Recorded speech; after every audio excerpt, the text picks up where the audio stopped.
We're gonna be starting with my nut milk recipe. So for the nut milk recipe, we could use a variety of nuts, but today I chose to use almonds and filberts.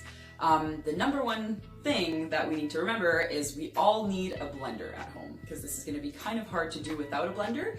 If you don't have a blender, you can use a food processor, but usually people opt for a blender before a food processor. So our blender's right over here. I opt for the Ninja because it's a very good quality blender, and it's lasted me over 3 years already, and I've never been disappointed. So, also, this is not sponsored, but if you want a Ninja blender, why not? So we're gonna start with the almonds here and the filberts.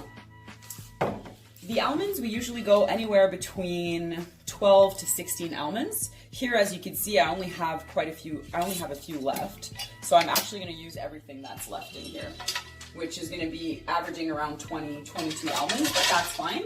I'm gonna put a little less filberts in there. So we're gonna use these as well, and we're gonna put anywhere between 10 to 12, since we've used more almonds for this one. So here, it's about 10 in there. I always kind of wing it because we don't really need to know the exact number. We're not gonna be wasting the fibers, we're actually gonna be using them after. And that's gonna be a whole other recipe. So now that I've added the nuts to my blender, I'm going to pick out 6 dates. If you want it a little bit more sweetened, you can. It's entirely up to you. Now these dates here are actually not de-pitted, so I just kind of squeeze the seed out of the dates. There's a better way to do it. Sometimes if I do it on my own, I actually just bite in the date and I put it in, because the milk is gonna be only for myself and I don't really care about my own germs. So just from here, we push the seeds right out. It's getting kind of messy. There you go. We're gonna add 6 dates like that. And once we actually add the dates, we can choose to add a little bit of vanilla extract if we want a vanilla taste to our almond milk. But today I'm gonna choose to keep it just very, very simple. So we're already on 4 dates right now. I'm gonna add 2 more like that. And once I finish adding the dates, all I'm gonna do is I'm gonna turn on my Kangen water machine, which is actually a machine that talks to me and is amazing. I'm gonna put it on the clean water, which is a neutral water on the pH scale of 7. So unlike tap water, it has a carbon filter and a lot of different things that are taking certain chemicals out of the water, because our regular tap water nowadays, if you didn't know, has tons of different chemicals in it that we want to try and avoid putting into our body. So now that I have added the 6 dates, I'm just going to turn the Kangen water on, and I'm going to fill this up all the way to the top. A little harder. We want it to be cold water, not warm water. Clearly we all like our milk cold. And again, as I mentioned, today I use almonds and filberts, but you could use cashews, you could use macadamia, you could use walnuts, you could use, if you have any type of allergies or anything, you could use whatever nuts that you prefer. So just about to hit the max capacity here.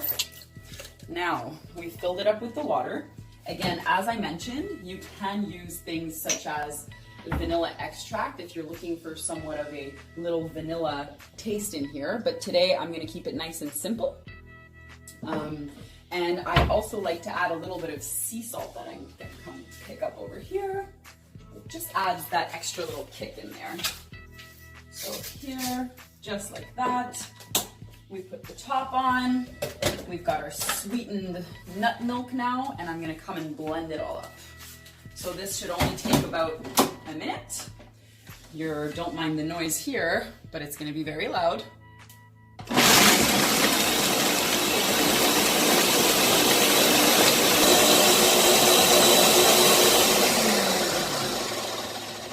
All right, as you can see, we still have all of the fibers kind of floating around, and that's when the nut milk bag comes into play.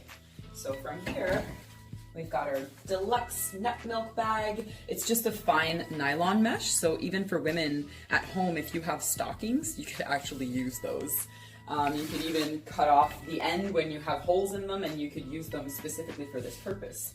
So I'm just gonna come get one of the big jars that I have down here. specifically for this. I tend to usually put the date on it. I've scribbled it a few times, but really it keeps in the fridge up to 7 days, and I always drink it before that. So I realized that I don't really need to put a date on there. So what we're gonna do, I'm just gonna shove the bag in it completely, and then I'm gonna pour the milk through it. So from here, just pouring it through, holding it so that the bag doesn't fall into the pot. And that's usually big enough to carry all of it right to the top. Perfect. All right, so we're gonna just have to drain it from here. So I'm just gonna slowly be pulling the bag out. But as I pull the bag out, I'm gonna slowly be draining it back in so that we extract all of the juices from the bag so that we don't waste any milk. And then afterwards, I'm even gonna show you a lovely little recipe to do with the fibers. It's one of my favorite desserts, actually. I look forward to making my nut milk because I know that I'm gonna have a little dessert after. Isn't that a good compensation? A good reward? Just like that, squeeze it all out properly. And that's it, that's all. You have yourself a whole bunch of fiber in here. And I'm gonna put all of this in a bowl after. I'm gonna mix it up with some cocoa and bananas and maple syrup to make the dessert I was telling you about. But other than that, we've got ourselves our nut milk. Just gonna close this for now. Got our wonderful little nut milk here, and I'm gonna be putting it into the fridge until I need to use it next, which is gonna be for our super seed breakfast in just a few minutes. And voila.